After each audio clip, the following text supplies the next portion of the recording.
We're driven by the search for better. But when it comes to hiring, the best way to search for a candidate isn't to search at all. Don't search, match with Indeed. Indeed is your matching and hiring platform with over 350 million global monthly visitors, according to Indeed data, and a matching engine that helps you find quality candidates fast. Ditch the busy work. Use Indeed for scheduling, screening, and messaging so you can connect with candidates faster. Leveraging over 140 million qualifications and preferences every day, Indeed's matching engine is constantly learning from your preferences, so the more you use Indeed, the better it gets. Join more than 3.5 million businesses worldwide that use Indeed to hire great talent fast. And listeners of this show will get a $75 sponsored job credit to get your jobs more visibility at Indeed.com/Blue Wire. Just go to Indeed.com/Blue Wire right now and support our show by saying that you heard about Indeed on this podcast. That's Indeed.com/Blue Wire. Terms and conditions apply. Need to hire? You need Indeed. All right, well, let's roll through the stats before we get into a conversation around, like, you know, I'm really curious to get your sideline report, but first let's do a quick stat readout from the game. Yeah, so the Bears win 31-13. Cal scores in every single quarter of this game, 7, 7, 10, and 7. Davis gets shut out in the second half after scoring 6 and 7 in the first and second quarters, respectively. Only one offensive touchdown. Miles Hastings for UC Davis, 24-48, 221 yards, no touchdowns, 3 interceptions, 50% completion. Larison rushing for UC Davis, 62 yards on 17 attempts, 1 touchdown, average of 3.6. Receiving, UC Davis, CJ Hutton, 7 receptions, 68 yards, no touchdowns. And then for Cal, Mendoza, 15 of 22, 158 yards, 1 touchdown, 68%. Chandler Rogers, 3 of 6, 21 yards, no touchdowns, no interceptions on the day. Rushing, Jay Knott, 14 rushes, 49 yards, 2 touchdowns, average of 3.5. Cal receiving, of course, Isaiah Hunter, 4 catches, 47 yards, 1 touchdown. Jay Knott, 4 catches, 34 yards.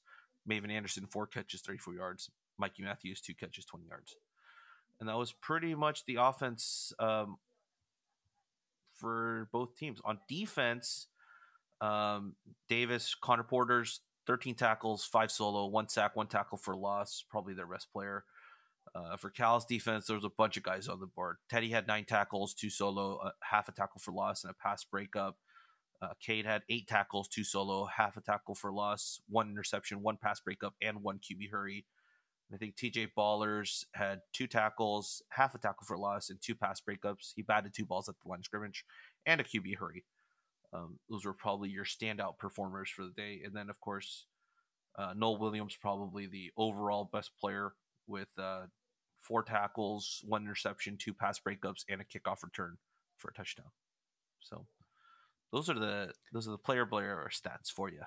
If we had an MVP, I think Noel Williams gets it. It's easy. Yeah, I think it's easy, Noel Williams. He did lead the "you know it" chant in the locker room, which usually signifies who they think is the best player of the game. Yeah, well deserved. Yeah. Well, all right. So, I mean, you're on the sideline and doing your thing as a photographer. Mm-hmm. What are the things that those of us that were at home, on the road, or in the stands, what did we miss? What did you see that? I have one. I have one specific one that no one got. Even the keen-eyed Peter and Avi did not see this when I was talking to them. We score that touchdown. Jay Knott scores that first touchdown, right? Which was preceded by Jonathan Brady, thinking it's a touchdown, but then they call it back and all that stuff. Right as soon as that touchdown happens, what happens is special teams comes out for the PAT. They huddle, but they don't realize that the refs are huddling because there might be a review for the touchdown. Because I think before there was a penalty and they were saying there was no penalty. And then so they okayed the touchdown, but because it's a touchdown or scoring play, they needed to review it. So now they're reviewing it. But the refs didn't tell, I don't think, either of the sidelines that this was potentially going under review. So Cal PAT comes out, Davis defense comes out. play clock still going. Cal breaks the huddle, and I'm standing there on the goal line, and they walk to their formations, and then they look to the sideline, and I see the formation. I'm like, oh my God, it's a trick play. Oh my God, it's a trick play. It's the swinging gate. Like it's a trick play. But right as they get to their spots and stand, this is for the PAT. Mm-hmm, right as they get to the spots and stand, the refs signal like play is under review.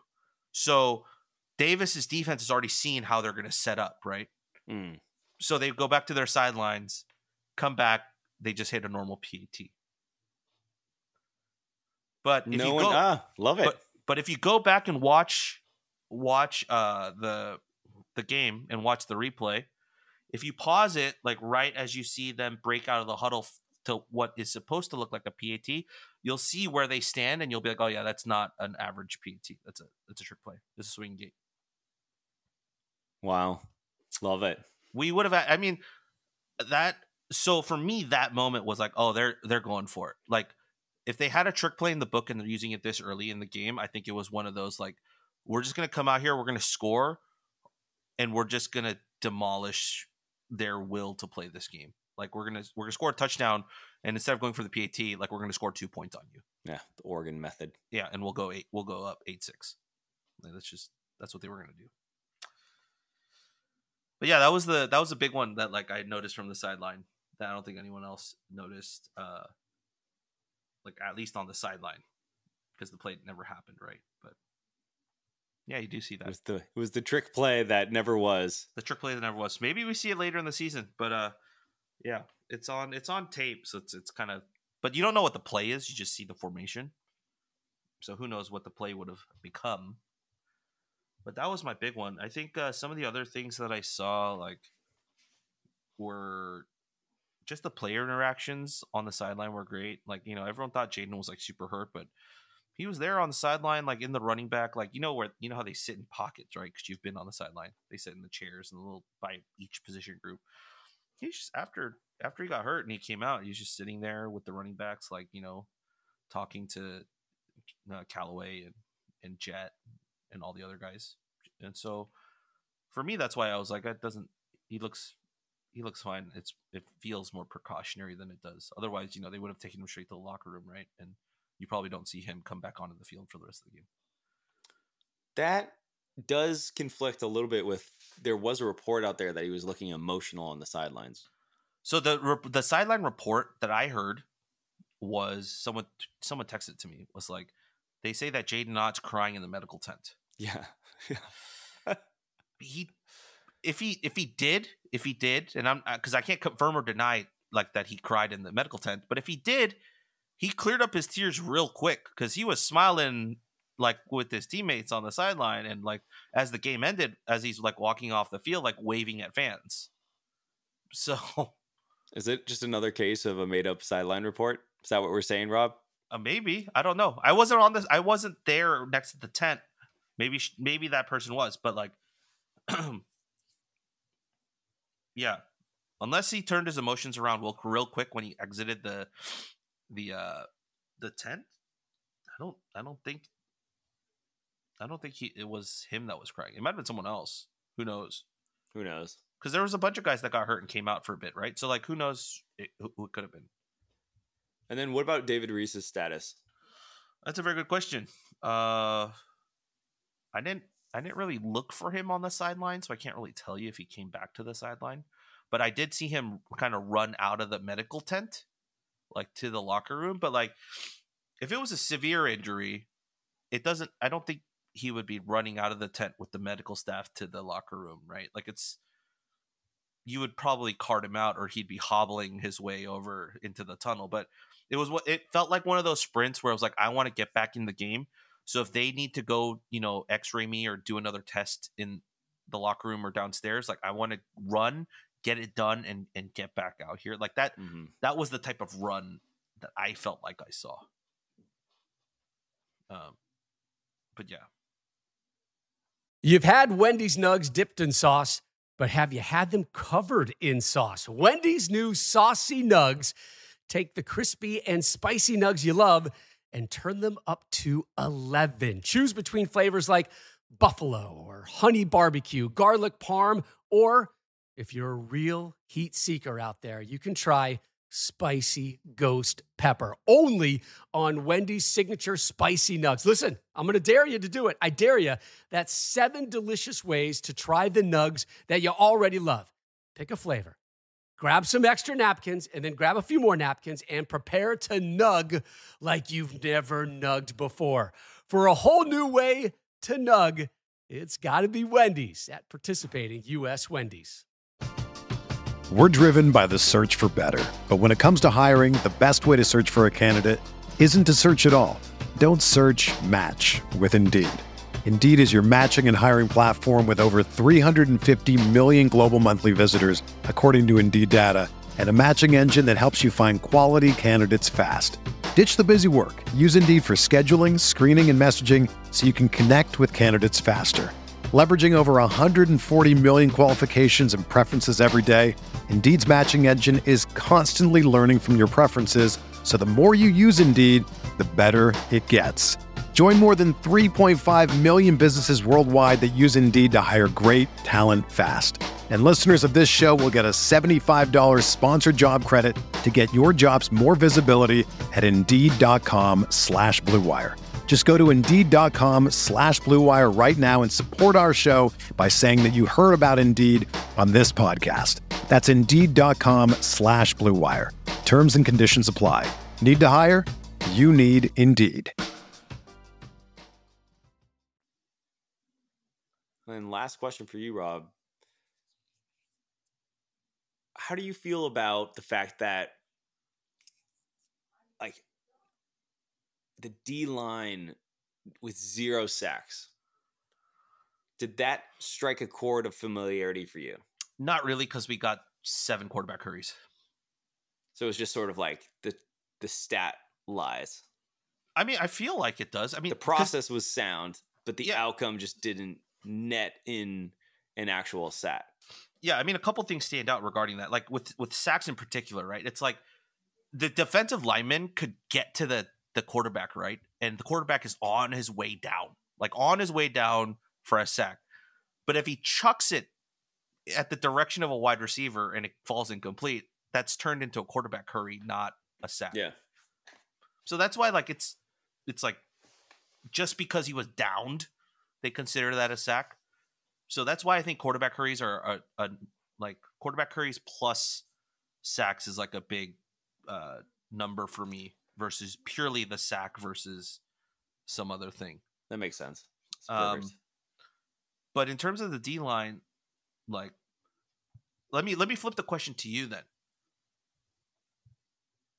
Have you seen a defensive line play like this at Cal, like in recent memory? Like batting balls down, at the line of scrimmage, getting into the backfield for tackles for loss, like, and not from blitzes from other positions, but just straight up the base 4 guys that are on the defensive line. Well, I think you have to separate it, right, from first half to second half, because it was looking rough at the beginning. It felt like Hastings had a lot of time to execute. Like Larison was breaking through like pretty easily. Like their offensive line was blocking really well. So the first half, I think the answer was it felt familiar in the worst way possible. Mm-hmm. And in the second half, I would hope that the answer to this could be yes, but like I don't know if I can definitively give you an answer that says we saw something that was different from what we were necessarily seeing, like, because the game script changed quickly and like we applied a lot. It seemed like we applied a lot more pressure, and like that was the difference. But I think in so doing, right, it was like, to your point, the DBs were playing cleaner, the linebackers were like, everybody kind of stepped up simultaneously while we made a shift to apply more pressure.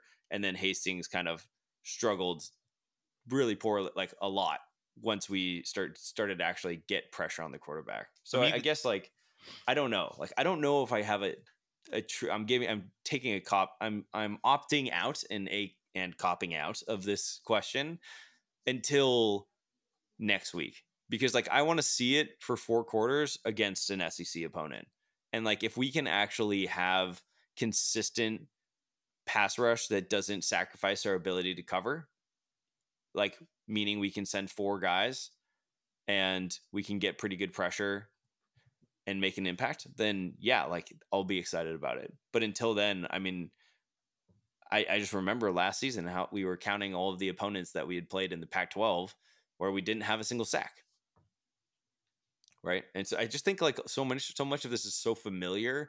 We need to get away from the familiar in order to put some distance in it so that the next time it happens, we're like, we're taking the raw perspective, right? Like we have that buffer that tells us, it's like, hey, maybe this isn't the exact same team that I've seen for the last 6-7 years.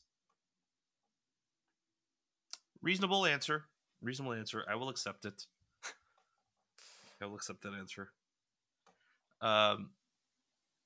Yeah, I think the defensive line for me, even just from the sideline, definitely felt more active in the second quarter or second half. Like, to your point of like Hastings not looking good in the second half, the moment we started to get pressure on him out of even just our base formations, he started to look rattled. Like you could tell he was starting to throw off his back foot because he knew the pressure was coming. The pocket was collapsing. I have so many pictures of some of the quarterback hurries. Like he's throwing faster because he feels a defender coming off the edge and is going to get to him. So, there's a couple of moments where it could have been Zach falling on Eric Ainge, like moments. It didn't happen. But yeah, there were a couple of those where they got real close to doing it. And then, caveat also is like we played that game and got a lot of those pressures probably without our best pass rusher in David Reese. Yeah. I think that says a lot too. Yeah. So yeah, but I think it's valid for you to say that you want to see it against better opponents first before you make that judgment call. Is Auburn the right like benchmark for that? I'm not sure, because maybe I feel like they're going to be ranked when we head up to Auburn, or when we head out to Auburn this week. But I mean, it's never the right way to look at one game and say, hey, one game, this is where I'm going to form my entire opinion. But I think the game script really helped the defensive. Like, as the game went on, what happened is, to your point, it's like from a rushing perspective, Davis had to go pass. And what was working for them in the first half, once they went down in the second half, couldn't work for them. Yep. And so it played into our hands and then allowed, that's the devil's advocate in me is saying, well, like, what if it's just a matter of like game situation dictating that it was more pass situations, and therefore, Hastings had like 48 attempts. It's just done the passes. Yeah. And I think like Lan Larison was absolutely killing us on the ground for a long. I mean, even still, like 17 carries, 62 yards, long of 17 with a tutty. Yeah. He had a good game. Yeah. I think, look, like the last thing I'll mention is this, to just, if I want to give a little bit of hope to Cal fans, like heading into Auburn and beyond, if they're so jaded with like how this game went and all of that. A lot of the stuff that I saw in fall camp, both offensively and defensively, like from a playbook standpoint and a personnel standpoint, I didn't see it at Davis. Make of that what you will. I'll make of that. I know exactly what I'm going to make of that, which is that Wilcox will never admit that they looked past an opponent, but they did so appropriately with UC Davis. Yeah.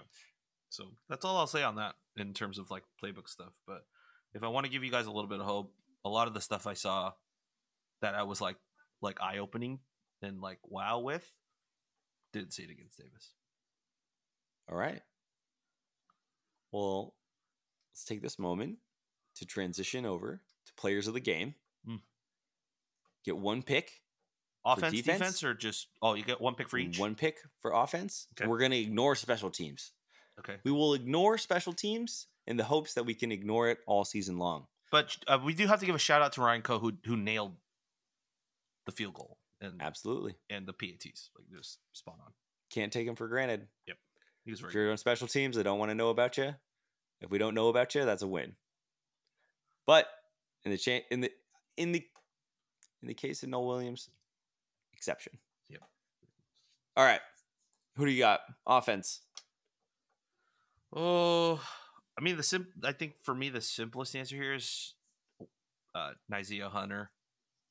I think he looked the part of a wide receiver one. I think he showcased his speed. I think there was that pass that he caught late.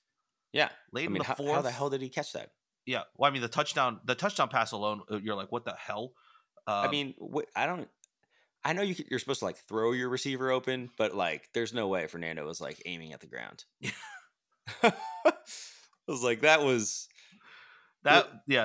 came out late. It was not the most beautiful highlight, yeah, but it was a touchdown. But it was an incredible catch. I mean, crazy. Yeah, but also he had that one. I think it was in no, it was definitely in the fourth where he caught it. He caught it like closer to the sideline, and then he kind of like ducked under the defender, and then tried to spin and sidestep like past him. And then he got past him, but then the ref said he stepped out of bounds when he made that one cut. Mm-hmm. Like just seeing that, it's like with the ball in his hands, you saw the agility and the speed out of him. So yeah, Nazi is my guy. I sent him a couple pictures that I took of him, and he changed his profile picture to that for a little bit. Wow. And the Admitting your bias. Admitting your bias. His most recent post on Instagram, the first picture of his like carousel of pictures is the one I took. So okay. Love that. Yeah. All right. Well, mine's pretty easy. I'm going with my guy, Maven. Welcome he looked back. pretty good. Welcome back. It's great to have him back. I think we've been missing the kind of receiver that he is. Yeah. And I really think that like that quick speed on the outside it didn't like some of the plays with him didn't work, but I loved seeing us try them. Yeah. And he's going to have to step up, right? If we're missing guys in future games, like for whatever reason, like there's going to have to be somebody in the wide receiver room that's going to step into that opportunity. So. Yep. I agree. Maven definitely had a welcome back like type game where it was like, yeah, we didn't expect you to explode for like 100 yards in your first game back in a while, but you do look healthy and you do look like you're ready to go. I thought he had an end around rush, but doesn't look like there's one in the stat sheet. So yeah, it must have been a pass or something. But yeah, overall, it was a welcome sight, and he's a fun player to watch. I think, all right, how about? I think you are right though. I think he did have an end around, but like if he, because you know with the end around, like the statistics, like if he goes in front of the quarterback and it's a touch pass, that's considered a pass. It's not a rush. So yeah. Defense. Oh. I'm gonna try and go. TJ Ballers. Nice. Why? I think we just haven't seen that type of production from a defensive lineman in a while. Like 2 batted balls at the line of scrimmage, sacks or tackles in the middle of the field, tackles for loss as an inside lineman. Like we just haven't had that in a while. So I think it's very refreshing, and if he keeps progressing, that should open up a lot of opportunities for the outside guys if they're healthy. Yeah. Special shout out to Ryan McCulloch, though. I think he had a really good game after Reese got out. I can't really decide. All mine are kind of homer picks, to be honest. Well, Teddy Buchanan was super. I mean, you mentioned Caleb Elam Orr, like Elam's Orr, and it's like we have a pretty big position to fill, and Teddy has that, like, dare I say, Evan Weaver, like all over the field. Yeah, on any given play type vibe to him. It was really impressive. I just didn't expect him to like show that way. I knew he was like all conference Big Sky, but I was like, well, how much is that really going to translate? Mm-hmm. And we will see next week again, but very much so in week 1, he was popping off. And then I got to give a shout out to Cade. He's, as I said in the last podcast, the guy just, when the lights are on, he just makes the biggest play that he can possibly make. It's crazy. It's so impressive. And I think that route, the way that he jumped that route and to be able to get that interception was incredible. Yep.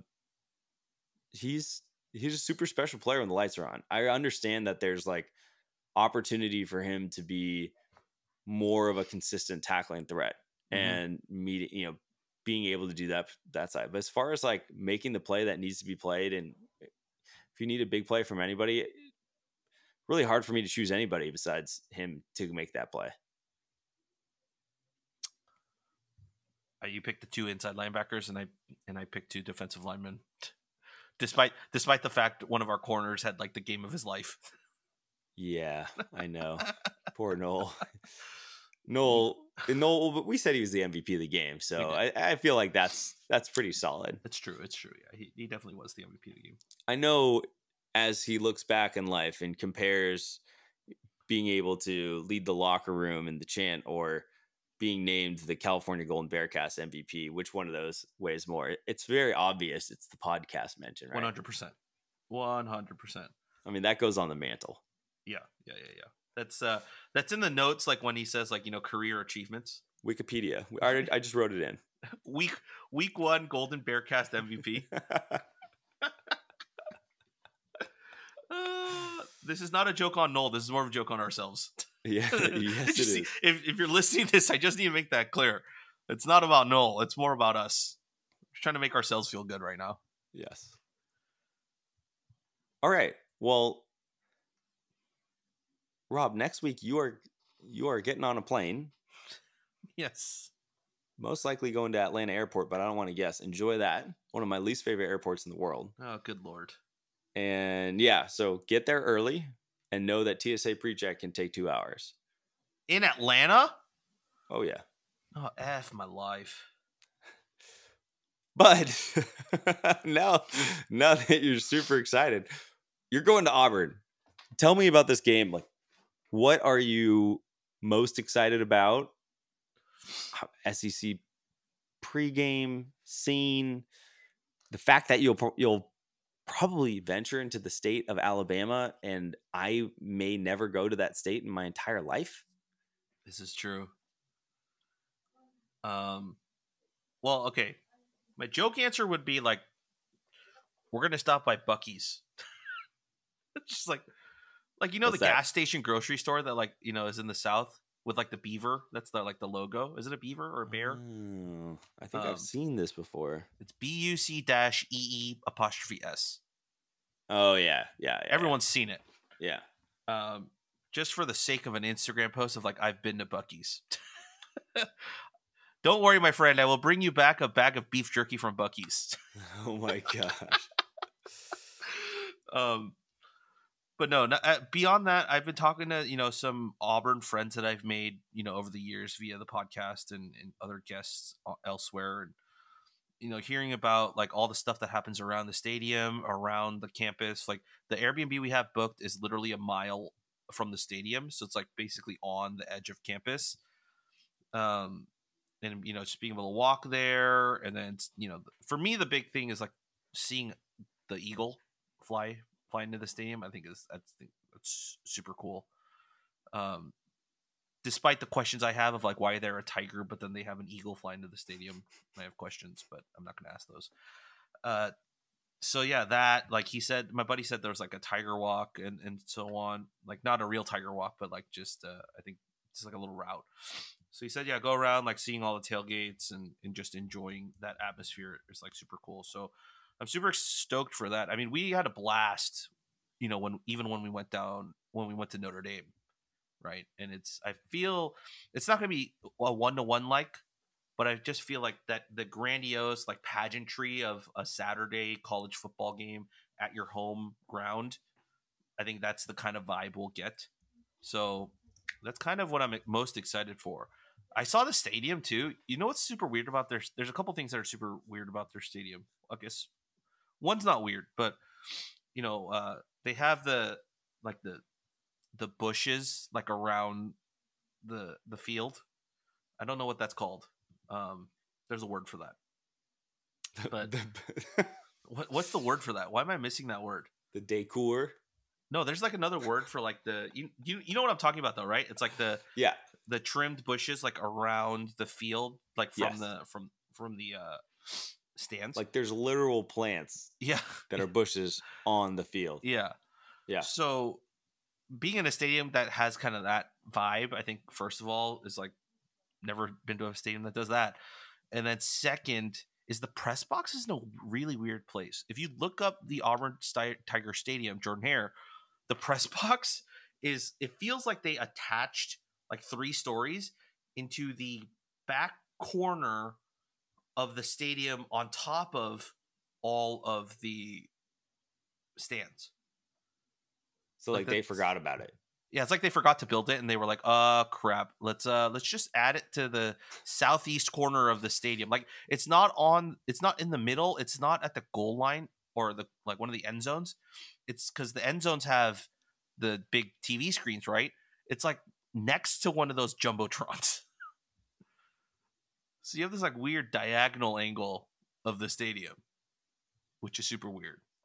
I mean, it's so it was built in 1939 and then has had renovations in 1949, 55, 60, 70, 80, 87, 98, 2000, 2003, 2006, 2007, 2011, 2015, 2018, 2023.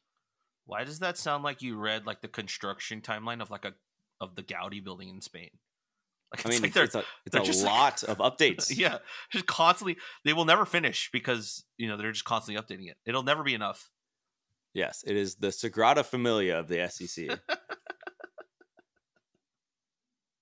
So, what do you think? I mean, I know you called this a win in the prediction pod with Trace, and I know Trace called this a win, and I think if I'm remembering correctly, I called it a loss. I think I had us losing. The only one that was consistent for us was the SMU. Yeah, which is amazing. So, how do you feel? I think I'm still a win. I think it's dependent on some guys being healthy. I think Reese's question mark is huge. Of course, Jaden's availability will be huge. But I think having those guys probably changes the outcome of the game. I don't know if not having those 2 guys changes the competitiveness of the game. But I think those 2 guys are X factors that could determine who wins or loses. Yeah. Not having Jaden and Reese would be wild. A couple of things would have to go our way for us to win that game, but I could feel confident saying that we have a really good chance to win if we have Reese and Ott. Versus if we don't, I think we just need a lot of things to go our way. Yeah. But that doesn't mean we're going to get blown out from the start. I have said this, though. I don't know if you saw the Auburn highlight reel from yesterday. Sam Jackson had a 37-yard touchdown reception. Love it. No catch or no yards after catch. It was just a straight up, like he caught it in the end zone 37 yards away. I have talked to a few guys, like, non-football players, just like writers and other guys that were like, we will probably commit crimes if the reason we lose to Auburn is because of Sam Jackson. What type of crimes will you commit? We don't know. But if it's like some stupid double pass where he throws the touchdown, the game-winning touchdown to win the game, like, I will be upset. Poor Sam Jackson. Just let him live. He's just trying to do his thing. But to be fair, he only had 2 targets for 1 catch for 37 yards. But it was late in like the 3rd, I think, or 4th when they were already up, right? A bunch. Yeah. They had it's absolutely incredible that he can go and switch. Like, he's such a good athlete. That game had a running clock in the second half. Still, though, I'm giving him credit. No, That's I'm amazing. giving him credit. I'm just saying I don't know if we'll see him in our game if he's only getting playing time that late into a blowout. He's listed as the slot receiver number 3. Yeah, let's hope not. I mean, if he is, then if he is, something's gone terribly wrong. Yeah. Something's there's no in between, right? Something's either gone terribly right for us or wrong for us, or something's gone terribly wrong for Auburn. It's one or the other. It's one or the other. So yeah.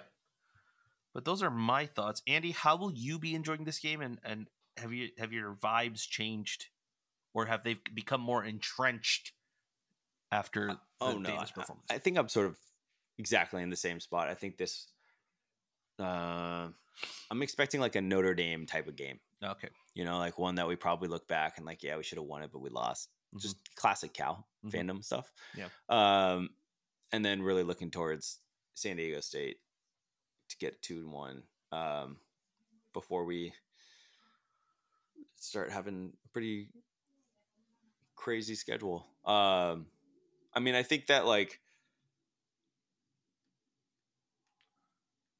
I don't think it's going to be a repeat of last year's offensive ineptitude on both sides. Like I just sort of expect that each team will be a little bit more mature, which will make it more interesting.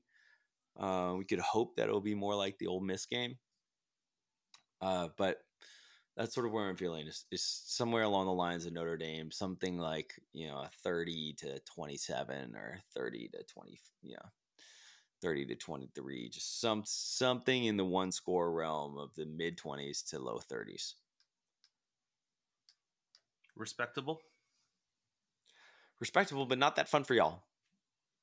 Not as fun as I would hope. But hey, well, no, it will be fun if we win, even if it's that type of game. True, definitely. I expect you all to run on the field and past the bushes, like run through the bushes, whatever they may be called. Yeah, hedges, maybe. And if you do need to commit a crime because Sam Jackson scores the game-winning touchdown, may I suggest kidnapping the eagle? That would at least be a cool story to tell someone as you're sitting behind. Oh, so actually, I found this out for the first time yesterday. Our buddy Ben, right, Andy, who you've met as well. His dad went to Auburn and actually was one of the eagle handlers when he was in college. Oh, nice. Yeah, which I think was super cool. And he's like, you know, just because it is like a land grant school, like they have a lot of conservation stuff. So they have. That's what I heard. Why they have eagles is because it's not just like they have one eagle. It's they have like a conservation for eagles and like, the wildlife like conservation and recuperation centers. Huh. So it shouldn't be hard for y'all to get an eagle in case Sam Jackson does his thing. That might be a state and federal crime, like all at once. Yep. Well, if you're gonna commit one, you might as well commit both. Wow. Life lessons from Andy. If you're gonna commit a crime, might as well commit one that's federal and state level. Just go for it. Exactly. Grab the brass ring, Rob. Oh boy. But that's all we got. Beat the Tigers. Bring, some certainty on offense. And if we can do those two things next week, I'll be singing a far more, let's get after it in the ACC type of tune, especially after seeing Clemson get absolutely smacked. But, sure, I'm glad that we're not in the Pac-12 and we don't have to play USC. We don't have to play Oregon. We don't have to play Washington. I mean, although some of those teams look beatable this year. They do, but we'll see. I like Dan Lanning a lot. I think that team's good. You mean future Florida head coach Dan Lanning? It doesn't even matter to me anymore because we don't play them. But if the rivalry was still there, I'd be like, oh my gosh, get them to Florida. All right. For another time, for another pod. Oh, that's me. That's my turn. That's it for the Golden Bear Cast. If you are listening to us, you already found us, so you know where to find us. If you want our written stuff, it's all over at writeforcalifornia.com. And you can get at us on Twitter, or I guess now it's called X, right? At Golden Bear Cast. And you can email us goldenbearcast@gmail.com. Also, if you go to our Twitter page, there's a link tree, so you can find all the links there below as well. We're now officially on YouTube Music, so if you need to listen to it that way, we're on there. Google Podcasts no longer exists. Didn't know that until like last week. But that wraps it up for us on the Golden Bear Cast. And as always, Go Bears.